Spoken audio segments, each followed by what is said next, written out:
It is 4 p.m. We're bringing developing news. And the stories behind the headlines. This is Storycon. I'm Regina Lay. I'm Ed Lingao. Some stories we're watching this Wednesday, Hump Day, May 21. President Bongbong Marcos will never be dictated upon and will not compromise the law just to serve personal interests. That's according to him. That's Malacanang's answer to Attorney Sal Panelo, who suggested bringing former President Duterte back to the Philippines. Panelo said Marcos should do this to prove his sincerity in reconciling with the Dutertes. But Palace Press Officer Claire Caso says reconciliation should have no conditions. Another OWA official has been sacked. This time, Deputy Administrator Emma Sinclair. Recall that OWA Administrator Arnel Ignacio was also replaced over a questionable 1.4 billion peso deal for an OFW dormitory near Naiya. Malacanang says the move underscores the president's zero tolerance for negligence and irregularities in public service. The World Health Organization has adopted a landmark global pandemic agreement aimed at preventing a repeat of the disjointed COVID-19 response. After 3 years of negotiations, 124 member states voted to approve the treaty, while 11 countries abstained. The agreement sets out a plan to ensure better coordination, faster responses, and more fair access to vaccines and medicines in future health cases.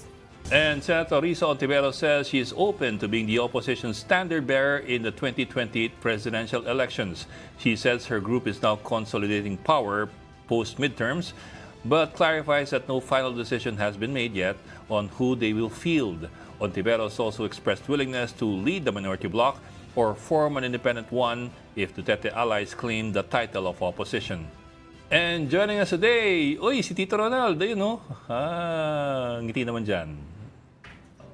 All the way from, I think that's Europe. It looks like Europe to me. Does not look like... Certainly Europe, pero does not look like Manila. let's see. Looks like Vienna. Vienna. In Vienna. Vienna sausage. The capital of the sausage industry. Joking. Okay. No, seriously, matatas. Magandang umaga o hapon sa iyo, Tito Ronald. And join us, of course, from the Philippine Star in Parañaque naman. Okay, yan si Editor-in-Chief Ami Pamintuan. Happy Wednesday. Yan. Siya po nagsabing sausage, hindi ako. Ronald, nakuha mo na yung cellphone mo, Ronald, sa Rome. Hindi pa. Bukas pa pagbalik ng Rome. Pero at least na-retrieve daw. Sinoli ng naiwan mo sa taxi, right? Yes. Medyo honest naman yung mga taxi driver yata ron. Aba, buti nilang, yung mga, sa mga sekreto mo, na-discover ito rin ang kung sino-sino dyan. Wala. Boring cellphone yon, boring. Malinis yung cellphone, malinis. Sinoli kay Father Albert Alejo. Sa kanya sinoli ng taxi driver. Marami rin sekreto yun si Father. Buti na lang. Otherwise... Ang ganda naman ng suot ni Juan, ni Ami, parang gubat. Parang gubat, Summer yan, summer. Ang dami mga dahon, no? Summer yan, summer. Ilang linggo na lang. Tapos na yung summer, Ilang linggo na lang. At, ang bilis. Then we're in the rainy season. Teka lang, wait. Yes. Before we forget, I have to issue a small disclaimer about our interview yesterday. So kahapon, we interviewed sino nga? si DOJ Undersecretary Nicholas T. And in that interview, I asked him if they've filed the papers to Interpol to request for a red notice against Harry Roque. And the second part of that question was, when do they expect it? Ang sabi niya, ayan na, within the week. So we took it to mean na they expect to get the response within the week. Ayun pala, they will only file, or at least they're trying to file within the week or by next week. And then from there, it depends on the Interpol how soon they could issue a red notice, if at that. So yun lang yung correction. So hindi pala end of the week yung expectation na red notice, pero at least mag-file na sila either end of the week or next week. Medyo mahabang proseso pa yun. Oo. So in the meantime, mukhang nag-aaway na naman. Balik na naman yung, hindi actually nag-aaway, kundi balik yung away ni Harry Roque and Si Sal Panelo. Alam naman natin hindi magkasundo yung dalawang yan simula noon pa eh. But I also think that's the reason why everybody's getting the two of them. Oo nga eh. Pinagsasabong silang dalawa. Hindi daw alam ni Sal Panelo yung process dyan sa asylum application. Sabi ni Attorney Roque. Yan. Pag naging presidente ka, Pinauwi siya eh. pag naging presidente ka, Ed, huwag ganyan dalawang spokesperson ang kukunin mo, ha? Bakit ako? Baka ikaw. Ay, hindi, si Ronald pala, operator yan eh. Silent operator yan. Pinauwi ni Sal Panelo si Harry Roque. Pangasar lang. Oo. Oo Hindi, nga. sabi kasi ni Harry, haharapin niya yung mga kaso niya, di ba? Di ba sabi niya dati, haharapin niya? Eh baka gusto niya sa Zoom. Well, according to him, hinaharap naman daw niya. He's Just not in facing them. person. Just not in person Just not in physically. person. Not in Right? Because person. he has people filing the legal challenges here on his behalf. So, china-challenge naman nila. Alam ko gumagalaw talaga yung process. It's just that physically he's Yeah. not here. Yeah. And there's a Supreme Court May ruling rin about that. phone siya, di ba? Gusto ni Panelo, harapin niya dito, eh. Yeah, but that'll never end, you know. Nag-aasaran lang yung dalawang yan eh. Oo nga, nag-aasaran lang. Pero nga, to that point, there's Marami also a na Supreme Court ruling on ngayon, There's also a Supreme Court ruling on you while you're evading arrest. You're still allowed to pursue legal recourse. That's also the argument being used by a lot of people when they go underground eh. Ang pwede kasing gawin kay Harry is i-cancel yung kanyang passport, magsimula yung forfeiture proceedings sa kanyang mga assets. Yun yung pwedeng gawin. Pero dahil wala tayong extradition treaty sa Netherlands, kahit damputin siya ng Interpol, ay baka matatagalan bago siya ma-deport unless ma-reject yung kanyang asylum. Pag na-reject yung kanyang asylum, doon pwedeng i-deport siya. Pero until gumagana yung asylum process, hindi ganun kadali na siya ay i-deport. Pero matagal pa yan, di ba, Ronald? Mahabang proseso yan eh. Even the asylum process is a long process, di ba? Sometimes takes years. May backlog pa naman yung Netherlands in terms of processing refugees. Pero syempre, depende rin. Halimbawa, kung yung kaso mo ay seryoso, baka madaliin. Baka ma-prioritize ka. I-resolve o i-reject. Halimbawa, human trafficking o crimes against humanity o anuman na medyo very keen yung Dutch government, pwedeng bilisan yan. Halimbawa, human trafficking kasi medyo sensitive dyan yung Dutch at saka European governments. Yes. And one thing Saka that... pinag-aaralan daw nila, di ba, that we might request expulsion. Ngayon pinag-aaralan ng DOJ kung ano magiging impact nun dun sa request for asylum. Kung expulsion ang hihingin. Oo, correct. Yun nga yung, that's one of the things that struck me dun sa interview with the USECT. Sabi niya, they will write to the Dutch government to request for the the expulsion of Harry Roque. Which I think should go a very long way. Imagine this is a government-to-government conversation now, right? So In the same way in na, all likelihood, they will respect it. in the same way that the Immigration Bureau in the Philippines can just expel anybody it considers to be an undesirable alien, Correct. even without any Yeah. court orders. Correct. Kasi if you're an alien naman you're not bound. I mean, the host country is not bound to keep you To here. protect you. Yeah. Yun ang ginamit nila kay Alice Go eh. Nung nag-negotiate tayo with Indonesia. Yeah, kahit wala ka extradition treaty. Expulsion they can just yung expel you. ginamit. Kaya ang bilis-bilis. Oo. So it comes down to how believable Roque's case is in citing political persecution, right? Or how How convincing. how convincing Mr. Llamas will be kasi he's now there in Europe. Baka mamaya kung sino kausap niyan dyan.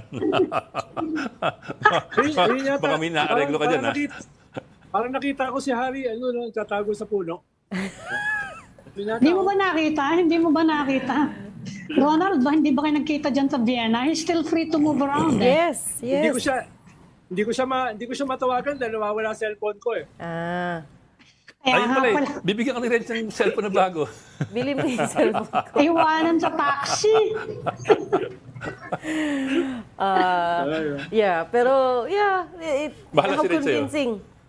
Bahala si Reg sa'yo. Bayaran mo yun, Ronald. I'll sell you my phone. Nag-aalok siya ng telepono kanina.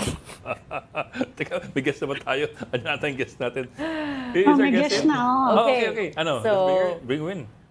Private hospitals. We're talking about private hospitals now. Yes. Worried over 7 billion pesos in unpaid bills of patients, some of whom were sponsored by the losing candidates in the 2025 midterm elections. And to talk more about this, we have Private Hospitals Association of the Philippines, or PAPI President, Dr. Jose De Grano. Good afternoon, Doctor. Thanks for making time for us. Yes, good afternoon. Hi, Good Doc. afternoon, Doctor. sir. Long time no see. We haven't seen you since the pandemic. Oo nga eh. Hi, Doc. Kasi hindi na COVID Dati puro hindi na COVID pandemic. pinag-uusapan natin, Doc. Yes. Ano ba yan? Fiscal transparency na. Sir, 7 billion, over 7 billion pesos in unpaid bills of patients just within 40% of the private hospitals in the country, which I think amounts to about 480 hospitals. Tama po ba? Actually, there are around 1,200 private hospitals sa country, And we were able only to get around an estimate for around 40 plus hospitals, private hospitals. So actually, that is a very conservative estimate, the 7 billion that they owe us. Yes. But how does it work, sir? Is it like you treat patients based on the promissory letters that are underwritten by these politicians? Is that how Yes, it works? they are being given already, usually guarantee letters. These are the guarantee letters given. Sorry. I have to... Yan sir, ang medical assistance for indigent.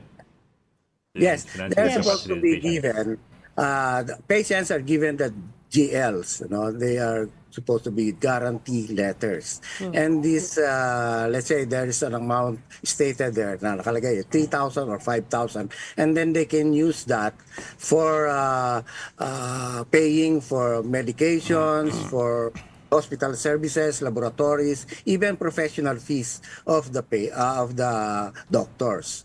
And that is for services that are not covered, perhaps by PhilHealth, etc. So to cover the other out-of-pockets of the patients. And these are supposed to be covered by funds under the MAIPIP, or Medical Assistance for Indigent For indigent.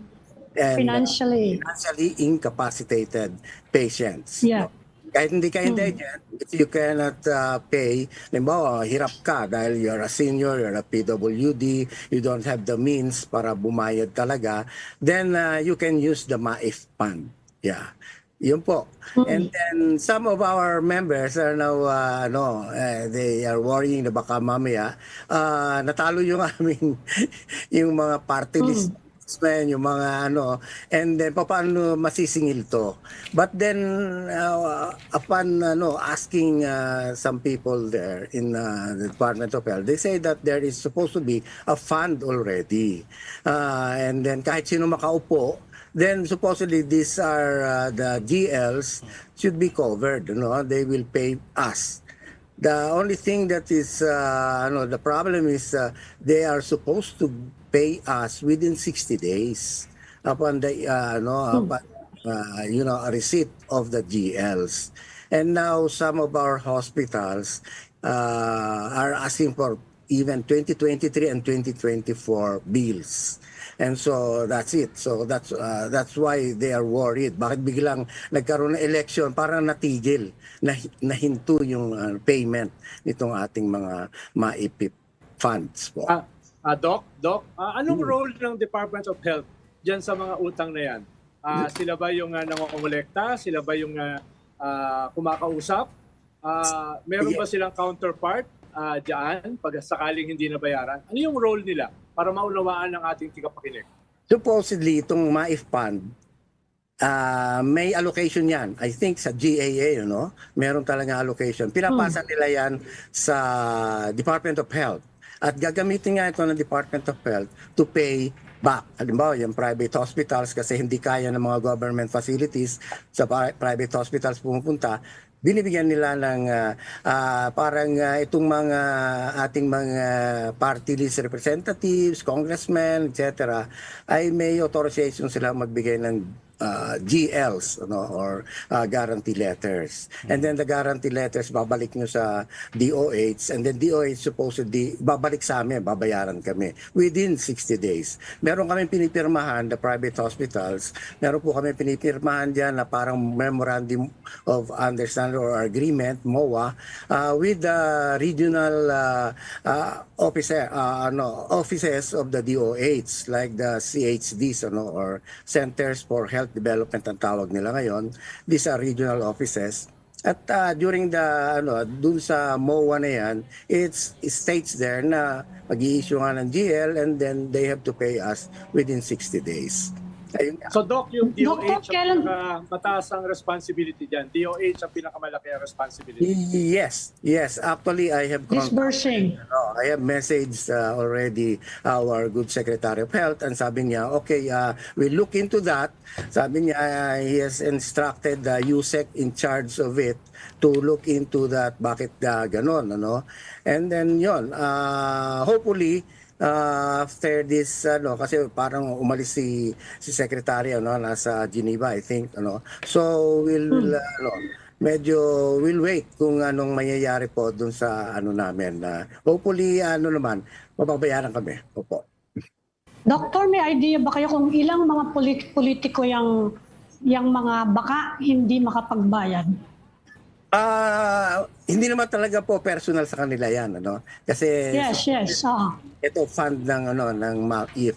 Pero meron pa pong iba na different naman ito, personal nila na GLs. Yeah. Ito kasing mga ganun governor, mayor, congressmen, senators, meron silang funding.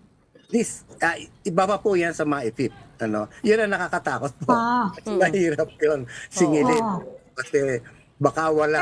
Kailan pa yung kailan pa yung MAIF? Actually, sabi Kailan pa nag-umpisa yung MAIF? 2014 pa daw yan. But then, nakita ko kasing circular or galing kay I think Dr. Duque pa yon 2020. And then, MAIF pa 2020. before. Yes, MAIF. Naging Yes. MAIF to. Naging MAIF. Yes. Kasi binanggit ko lang, Doktor, kasi sinabi ni Toby Chanko na isa daw yan sa mga ginamit ng House leadership, di naman niya pinangalanan, at tinakot daw yung ibang mga congressmen na pag hindi pumirma sa impeachment, hindi daw ipaparelease sa DOH yung MAIF. At actually, nangyari nga daw na hindi nga na-release, may mga lumapit daw kay Toby Chanko na mga congressmen nagrereklamo na hindi nga daw ni-release on orders of the House leadership, kaya dinala pa daw niya sa atensyon ni President Marcos. Nag-utos pa daw si President Marcos sa DOH na i-release niya. Pero medyo kulang pa rin pala yung na-release. Baka po, alam mo, for 2025, I think ang allocation nila is around 26 billion. Dinagdagan nila ng another 14 billion plus. So mga around 41 billion na ngayon yung funding na yan. Hopefully it can cover yung mga pagkukulang nila for the past years. Doc, ano pong pinagkaiba ng MAIF sa pork barrel? Kasi it sounds like a soft pork barrel to me. Parang the ghost of a pork barrel. And then it's 2014 na na-establish ang MAIF, which is a year after the pork barrel was ruled illegal by unconstitutional by the Supreme Court. Kaya nga It has the... Hindi natin alam po kung ano yon, kung paano nila... Actually, ang sinasabi nga po na iba, baka mamaya yung mga kaya nila dinifund ang PhilHealth ay yung funding supposedly didirekta na nila. Hindi nila dyan. Didirekta na nila, no? Hindi na padadaanin sa PhilHealth. So it will sound more politically more politically vulnerable kasi mas hawak ng congressman sa party list. Election period. Kayo talaga Yun kasi sinasabi nila. Kasi para kasing itong MAIP, parang nakita nila na for the past several months, humina yung availment ng yung PhilHealth po, ang funding nila sa PhilHealth halos nawala, then tumaas naman itong funding sa MyFIP. Ganun, ano? By how much, sir? By how We much, Doc? don't know. Ito na yung 41 billion, I think that he's saying. 41 Yeah. billion for this year, correct? For this year po, 41. Pero gano'n kalaki po tinaas kung 41 this year? That's an increase of how much from last year, the year 14, before? 14 billion from last year, I think. Dinagdagan daw ng 14 billion. Okay. Supposedly. Okay. Itong Sa zero yung subsidy sa PhilHealth, dinagdagan niyang tapos nagkaroon ng, meron pa yung, that's apart from the AICS, yung AICS, dahil nandun naman yung Malasakit Center. Iba pa rin yun. DSWD po yan. DSWD po yan. Iba pa rin Yung siya. agency na naglalabas niyan. It's not DOH. iba pa yun Doc, sa meron bang assessment yung association nyo tungkol dito sa facility na ito? Ano yung mga dapat baguhin? Ano yung dapat i-strengthen? Meron ba kayong ganyang klaseng assessment para hindi lang kayo parang binabagsakan o inuutangan, kung hindi kayo ay active participant sa management nitong ganitong klaseng facility? Kasi po, nung unang ilabas yan, natutuwa yung mga hospitals, mas mabilis eh. Hindi katulad ng PhilHealth, ang dami yung isasabit, ang tagal ng processing, etc. Ganon. Di ba? Meron pang biglang sasabihin siya, denied yung claims mo, return to hospital, ang daming. Pero nung dumating po itong MAIF, mabilis, Supposedly, within 60 days, babayaran agad kami. Kasi these are guarantee letters. Submit nyo lang yung guarantee letter together with the documents na kailangan nila. Babayaran kayo within 60 days. But then, recently nga po, yun ang naging problem. Biglang, teka, bakit na-delay yung payment? Hanggang to the point na medyo nag-worry na ngayon ng mga hospitals. Bakit medyo tumataas na ata ang Siyempre, for smaller hospitals, nahihirapan sila kasi mawalan kayo ng, halimbawa, nag-spend kayo ng 1 to 2 million. Pangsweldo na po yun sa mga empleyado. Nahihirapan sila sa kanilang operational expenses. Opo. Nasaan yung problema, Doc, dun sa mga guarantee letter concept itself o sa DOH itself o pareho? Palagay ko, Nasaan yung bara? palagay ko ang bara matumbok doon natin. yung pag-release po. Pag-release. Bakit nape-pending yung release? Supposedly, nasa kanila na yung funds. Kasi allocated. Ngayon lang ba nangyari yan? Doctor, ngayon lang kayo naka-experience ng delay dyan sa MAIP. Ito pong last year po, from 2024, medyo humina o medyo sabi na nati-delay. Bakit medyo parang hindi mabilis ngayon ang pagbabayad? And then umabot na nga po sa first quarter of 2025 before the elections. Opo. So nangyari yan during the leadership of Secretary Herbosa. Baka kinakailangan niyang gawing mas effective. Baka kung magkaroon ng cabinet revamp, baka mauna siya. Okay, well, okay. Kasi sa totoo lang, nung sabihan namin si Secretary, ang bilis na response niya, okay, I'll instruct the USEC to look into this. And that was a few days ago lang. And then hopefully, magkakaroon ng sagot yung within this week, yung USEC. Opo. Yeah. Doc, the ones that are okay, so that's my FIP.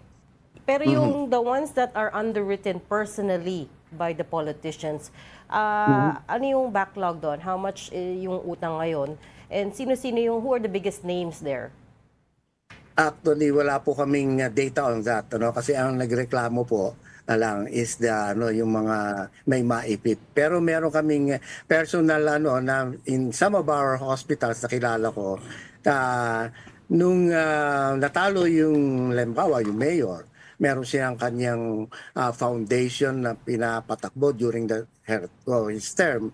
Biglang nung matalo siya, ang hirap maningil, na pending yung payment.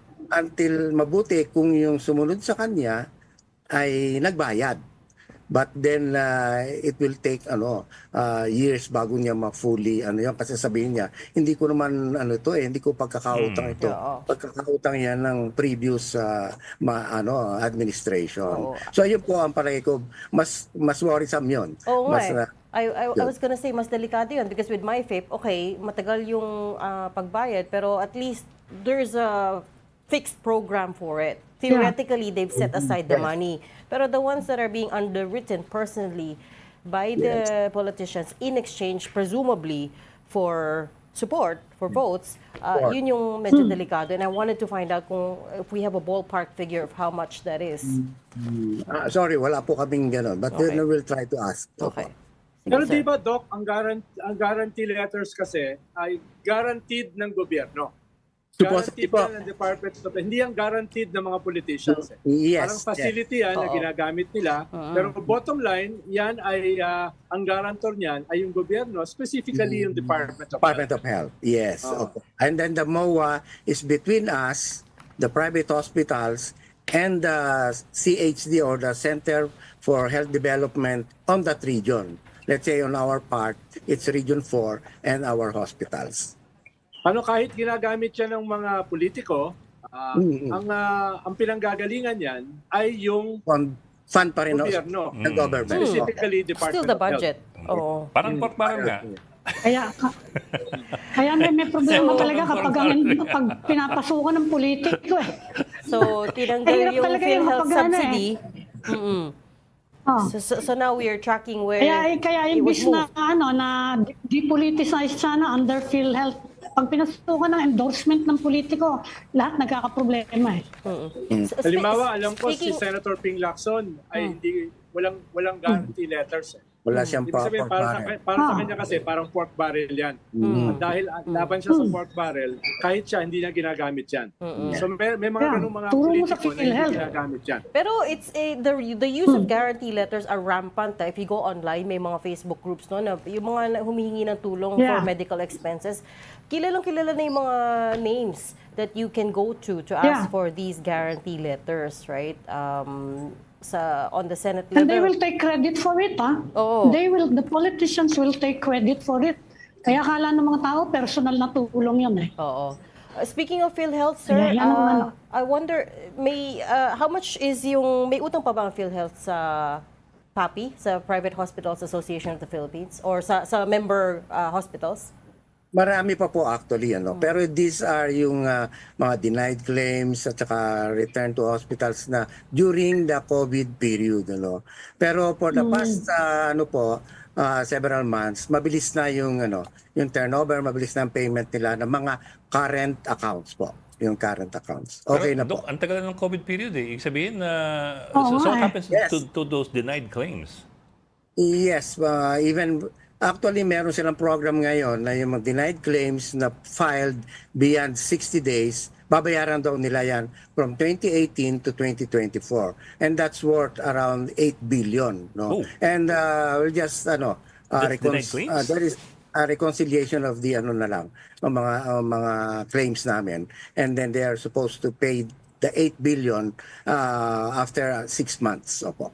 But Dok, that's a Okay, huge about amount these of money. COVID claims, Doc, may mga utang pa during Pero the COVID. Ngayon, may sinasabi na pabalik daw uli ang COVID. Totoo ba yun? No? Hindi pa nababayaran yung dating mga utang sa COVID. Ngayon, nagsisimula na uling dumami. Dagdag na utang na naman yan. Pero totoo ba yun, Doc, na nagsisimula na naman dumami ang COVID? Actually, meron pong, hindi naman nawala eh. Hindi po nawala yan. Mga sporadic lang cases, 1 or 2 or 3 cases in a month, even in a month. Kasi wala kasi tayong routine, routine testing. So kahit sabihin nyo na eto ang symptoms ko para akong may COVID, ganyan, hindi natin natetest. So we cannot say na, okay, konti ang cases o walang cases or maraming cases. Kasi hindi talaga routine.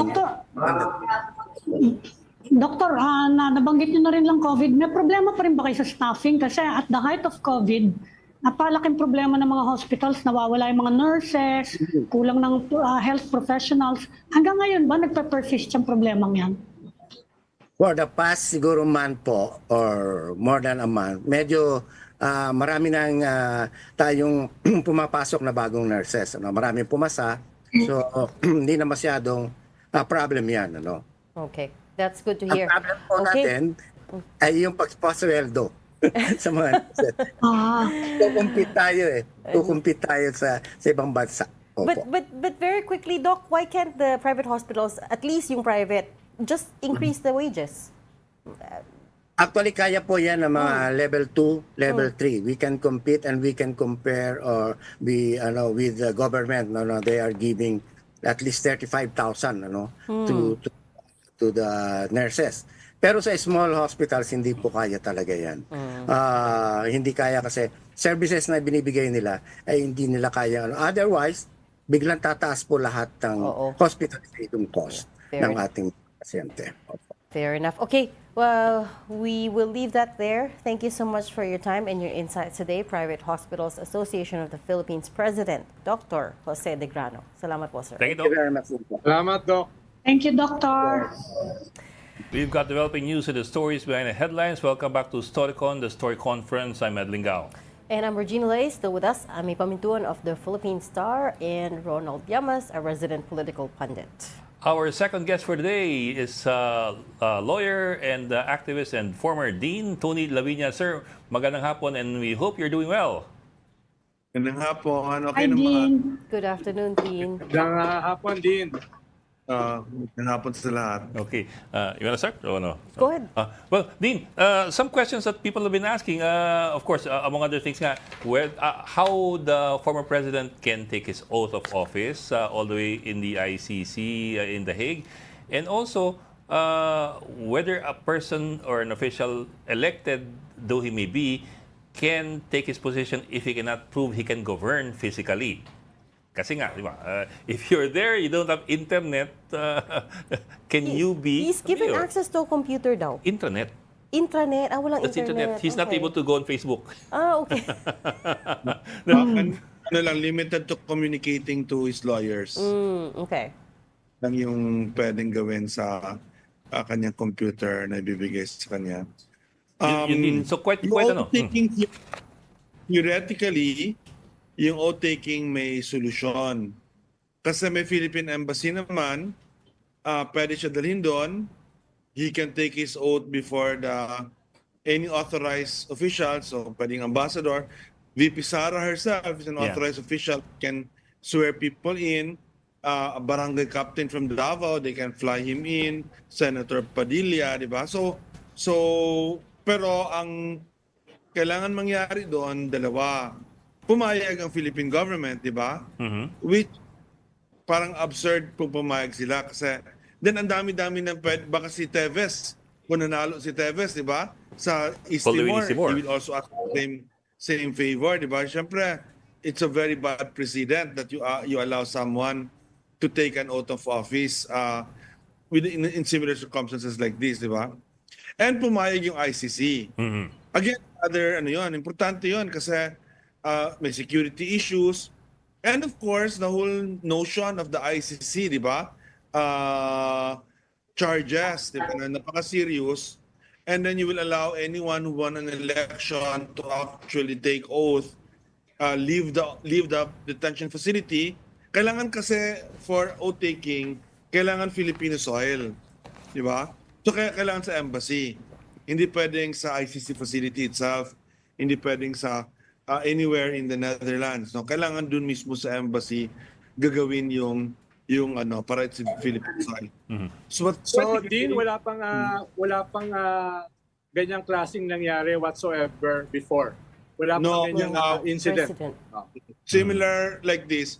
I can almost bet na may mga officials noon na other offices, lalo na executive branch, na ginagawa nila yung kanilang oath of office sa embassy or sa consulate, di ba? Lalo na if you're the DFA and you're not in the country and you're assigned somewhere and you're given a new assignment and you have to take an oath of office, pwede naman talaga gawin yon. So hindi yan siya unique, but yung elected official, that's very unique na first time yun. So maano yung precedent na yun. Dean, before you leave that part, Dean, if I may ask lang, requirement ko talaga na it has to be on Philippine soil. I asked kasi in 2020 or 2021, yung Cooperative Development Authority or CDA naglabas ng memo allowing for remote swearing in because of the pandemic. Of course, these are not elective officials, but it's a government bureau, the government office, and they allowed for that in their particular case. I'm wondering lang if that it's can be a hard, precedent. if it's a hard and fast rule. Yeah, but yung ang context ng remote na yun is everyone was in the Philippines, ha? Di ba, hindi mo naman sinasabi na sa Pilipinas ka hindi.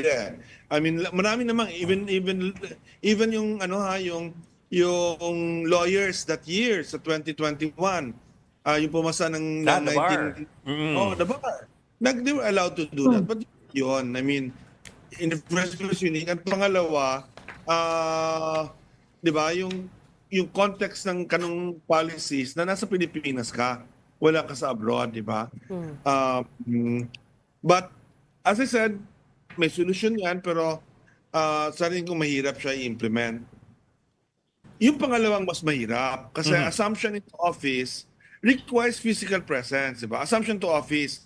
Assumption to office kasi ibig sabihin ikaw na pipirma ng mga dokumento, ng mga ordinansya, di ba? Ng mga appointments. Hindi mo pwedeng gawin yan outside of the office. Kahit ngayon, kahit outside Manila, let's say Davao, pupunta ka sa Manila, you cannot sign a document as mayor of Davao in Manila. Kailangan may OIC ka sa Davao. Kailangan ka may acting official sa Davao, di ba? Kaya every time, di ba, any secretary, any mayor leaves the country, leaves the city or the office, di ba? Nagpapa-appoint siya ng OIC at lahat. Ang president, siguro ang exemption lang na yan, only because the president's directives are almost always signed by the executive secretary. Di ba? Yeah. By the office president, ganyan, by executive secretary. So that's why the president, when he's traveling abroad, wala siyang ina-appoint na OIC, di ba? Or ano, kasi meron namang nagpipirma on his behalf in the Philippines. And So, Kung magkakatagalan yan di ba? Paano magiging status niyan? Kasi halimbawa, expected naman natin na magiging officer in charge yung vice mayor na anak ni President Duterte. Pero kung sobrang tagal na, pwede bang matagalang OIC? Can he be deemed incapacitated and kailangan palitan? Una, sa oath of office, kailangan in 6 months from election, Yes. from proclamation. Di ba? Yun yung muna. Pero nakalagay naman doon, unless there are circumstances beyond your control. Yeah. So medyo, di ba, may leeway doon. Oo. It's up to the DILG. Now, ang question ngayon is, gaano katagal pwede ang isang interim acting OIC. official, di ba? Ang DILG will determine that and ang kanyang isa lang yung kanyang batayan diyan, the good of the service, what's good for the public, di ba? So the moment yung hindi na nagwo-work yung OIC, yung acting mayor, may mga bagay talaga kasi na hindi pwedeng acting mayor o OIC, di ba, na magbibigay. Usually like appointments na long term, hindi pwede yun, di ba? Mga short-term appointments, pwede na ganyan. Signing of big ordinances, budget, di ba? Then the DILG can determine, hindi ka na pwede. And therefore, you're deemed to have vacated your, and the vice mayor will now be the mayor. So DILG din ang magdedetermine kung succession lang. Oo. Kung magsasucceed na yung vice mayor at hindi na siya Yeah. OIC lang. Based on whether or not public service is affected. Pero din that's pretty Discretion subjective, na ng di ba? DILG o kailangan may magpetisyon? Does a petition have to be filed? No. Ito proprio pwedeng gawin ng DILG. yun. Motu proprio? Okay. Pero nga Kasi the DILG supervises local governments. Opo. Kung wala nang kung hindi na silbihan yung mga tao, then they can come in. Pero din, that does sound pretty subjective yung for the good of the service. What Yeah. about in the case, for example, the Dutertes, very, very, very popular in Davao City. You saw the results of the elections in 2025, even though the former president is not even here and was not able to campaign. So, By a you might landslide. have that argument from that end na parang, ito gusto namin how would that work? Yan for the good of the service means na hindi yan subjective. That's about whether or not yung acting mayor is And signature function. enough. Di ba? Are there functions na hindi niya nagagawa dahil hindi siya ang mayor? Pag na-determine na yan ganyan, di ba? Na certain things, di ba? Hindi ako masyado sure kung which of those things are going to be the di ba? May limits kasi yung acting mayor ng pwedeng gawin. I think appointments, temporary lang yung appointments niya. So all the appointments will have to be temporary. Baka may effect na yan sa service kasi walang permanent department heads, di ba? So kailangan i-assess ng ng DILG whether public service is being affected. Yeah. Hindi yan dependent sa mga tao what the people want. And then if we understood it correctly, Dean, so let's say si Baste Duterte moves up, becomes the mayor, interim mayor, yung vice mayoral seat goes to the councilor who won the highest number of votes Councilor. naman. Is that correct? Which in this case is actually no. Only walang vice mayor habang acting mayor siya and OAC mayor siya. Di ba? But when he becomes mayor, yes. Then the number one councilor becomes the vice mayor. which in this But case is actually acting ka lang, wala kang number two, okay. walang umaakyat. oo. Acting ka lang eh. Only when you've been made official When mayor. you made now the mayor, then which is actually a grandson, di ba? Oo. Pumatay. I was just gonna point that out. Actually, the councilor who won the highest number of votes is also a Duterte, yung grandson ni Digong, who is Rigo Duterte. So, it's all in the family. Isagutin din. Ano magagawa So natin, short. di ba? Marami kong friends sa Davao. Many of them are very intelligent. They support Duterte. Hindi ko na, I don't lose sleep over that anymore and I don't fight them, di ba? Oo. Kasi they're very good people and very bright people. So, they just have a different view of things than I have, than many of us have. Yeah. Sorry. So, Sorry, natawa so that's pretty clear, no? So the oath has to be taken 6 months from the proclamation. Na-proclaim na siya, so that's the first step. That's the first step. We're waiting now for this oath taking. But Dean, and- walang designated survivor. Wala naman designated survivor dito. Actually, sa local government, may assumption of office as it goes on. There is no scenario wherein their opponent, si Carlo Nograles, could take over. Wala. No. Kasi Wala. hindi naman siya disqualification eh. In fact, the disqualification depende rin sa not necessarily will the loser be qualified. Depende kasi kung whether stray vote siya considered or hindi siya considered as candidate at all. So din But basically, wala naman, no question naman Duterte won these elections. so din basically the DILG has the authority to to step in. Replace. Yeah. So dito na naman makikita natin, di ba? I think on this, on impeachment, on many things, dito natin makikita whether President Marcos has the leadership qualities, di ba, to make hard decisions for what is at stake, di ba? What do you think he should do, Dean, in this case? May konting leverage pero what do you think he should do?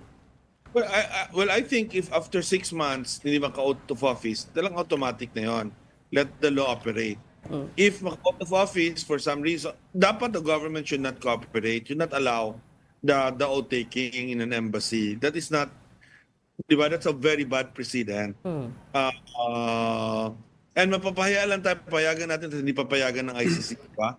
So ganun dapat ka-tough si President Marcos. Kasi kung hindi siya ganyan, di ba?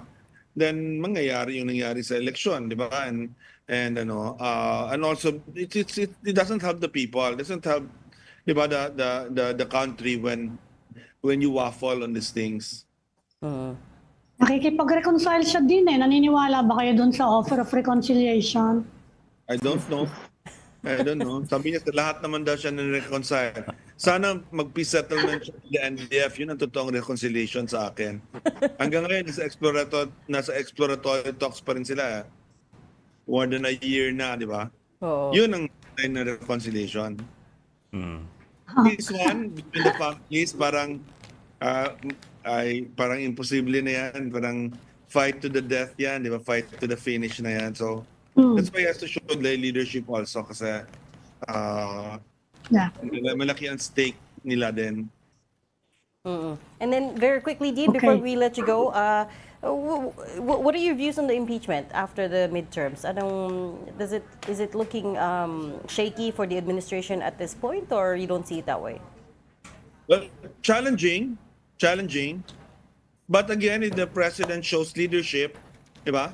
And the House presents a really good case, then no. I mean, at the beginning of the Corona impeachment, Pinoy didn't seem to have the numbers also. Diba? I couldn't imagine, honestly, Enrile, Revilla, Estrada, Jinggoy, voting for impeachment, diba? Voting for conviction. But they found a way to convince them, maybe to DAP, maybe to other means, but na-convince naman nila yung enough na, di ba, na naiwan na lang, di ba, naiwan na lang si Bong, I think Bong and Arroyo, Joker. and Miriam. only three were left, di ba? But at the beginning, hindi yun But President Aquino showed a lot of leadership. I mean, may criticism din about that, pero importante yun if you want something done to show leadership. Tama naman. Well, here's hoping the president takes that advice. We're gonna have to leave that there for now. Thank you so much for your time and insights today, lawyer and activist and constitutionalist Dean Tony Lavinia. Thank you, sir. Thank you, sir. Please be well. Ingat po. Thank you. Thank you, Dean. Thank you. Okay. Sarap ng tawa niya kanina. Anyway. I was trying not to laugh. But okay, that's all the time we have for the day. Thank you so much for joining Storycon. Ami Pamintuan, Editor-in-Chief of the Philippine Star. And Ronald Llamas, nasa Vienna ngayon. Naway ma-reconcile kayo ng telepono mo. Oh, naks. Reconcile. Reconciliation. That is the word for the week. Reconcile ka with your lost phone. Join us again tomorrow, 4 p.m. for Storycon. Feasible yun. I'm Regina Lake. I'm Ed Lingao. We are One News, all sides, all the time.